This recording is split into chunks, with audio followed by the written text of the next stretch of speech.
안녕하세요. 캐디언스 시스템 김민성입니다. 이번 시간에는 어셈블리 환경의 컴포넌트 복제와 미러에 대해 알아보도록 하겠습니다. 전 시간에 중복 컴포넌트로 이렇게 패턴을 돌릴 수 없는 형상 같은 경우에는 기준 형상을 통해서 이렇게 볼트를 배치할 수 있는 기능이 있었는데요. 여기 보면은 컴포넌트 복제라는 기능이 있는데 이것도 마찬가지로 패턴을 돌릴 수 없는 형상에 뭐 볼트 같은 거를 조립을 할 때 사용을 할 수가 있습니다. 근데 차이점이 있어서 좀 설명을 드리도록 하겠습니다. 우선은 컴포넌트 복제를 선택하게 되면은 첫 번째 단계는 어떤 형상을 패턴을 돌릴 건지 선택을 해줍니다. 그 다음 마우스 우클릭을 해주고요. 두 번째 단계 같은 경우에는 중복 컴포넌트에서는 기준 형상이 이 세번 4번 자체였다라고 하면은 이번에는 세바 4번에 존재하는 면이 기준이 됩니다. 여기 보면은 여기 있는 원기둥의 면.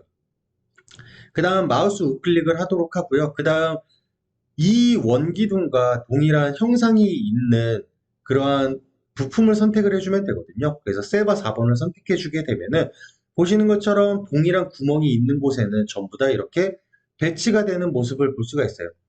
그리고 중복 컴포넌트와 차이점이라고 하면은 중복 컴포넌트에서는 이 형상이 기준이었기 때문에 형상을 일괄적으로 찾아주는 기능이 있었어요. 하지만 이 컴포넌트 복제 같은 경우에는 일괄적으로 찾아주는 기능이 존재하지는 않습니다. 자, 그 다음 선택이 끝났다라고 하면은 이제 마우스 우클릭을 해서 작업을 완료해 보도록 할 텐데요. 결과에도 약간의 차이가 있어요.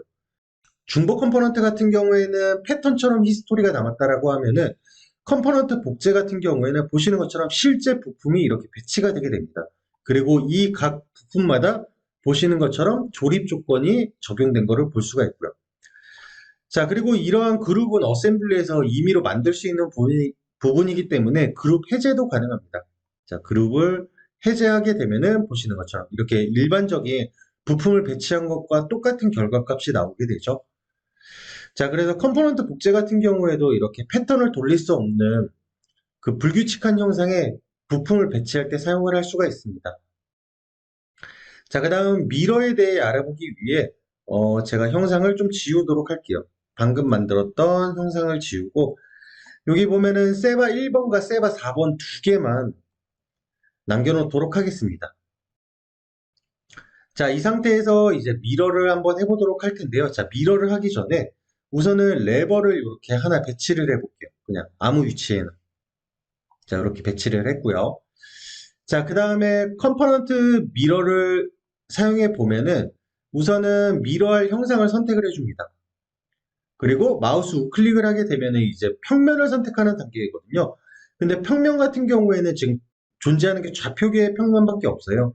형상의 평면은 사용할 수 없습니다. 그렇기 때문에 만약에 내가 이렇게 좌표계 평면을 이용해서 미러를 할 수 없는 경우라고 하면은 평면을 하나 만들어 주셔야 돼요.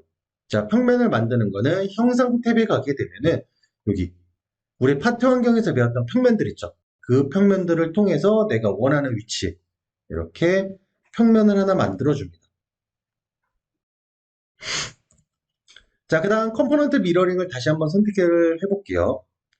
자, 컴포넌트 미러링을 선택을 하고 여기 세바 1번부터 레버 1번까지 Shift를 눌러서 전체 선택을 해준 다음에 마우스 우클릭을 해줍니다. 그 다음 평면을 선택해 주게 되면은 보시는 것처럼 이러한 창이 나타나게 돼요.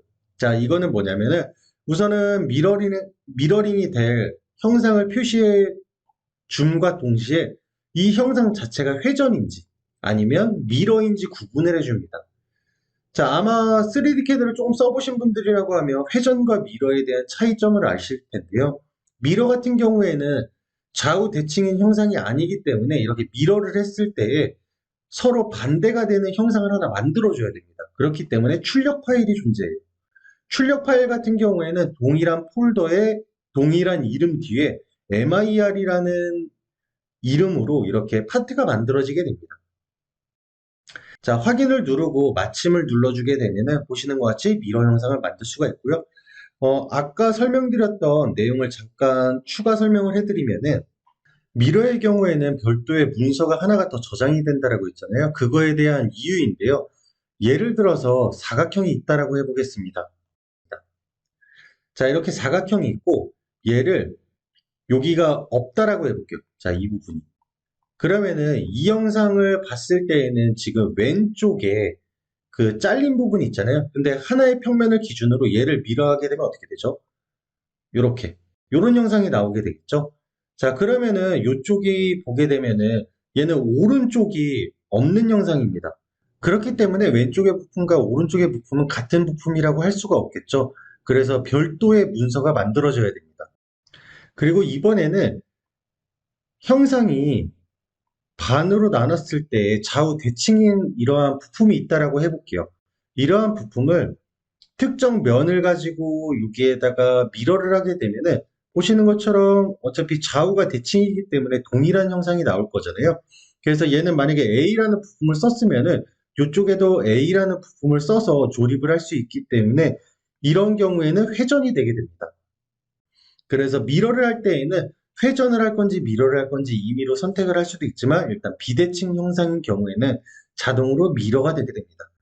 자, 그래서 이번 시간에는 어셈블리에서의 컴포넌트 복제와 미러에 대해 알아봤습니다. 이상으로 이번 교육은 마치도록 하겠습니다. 감사합니다. 캐디언스 시스템의 김민성이었습니다.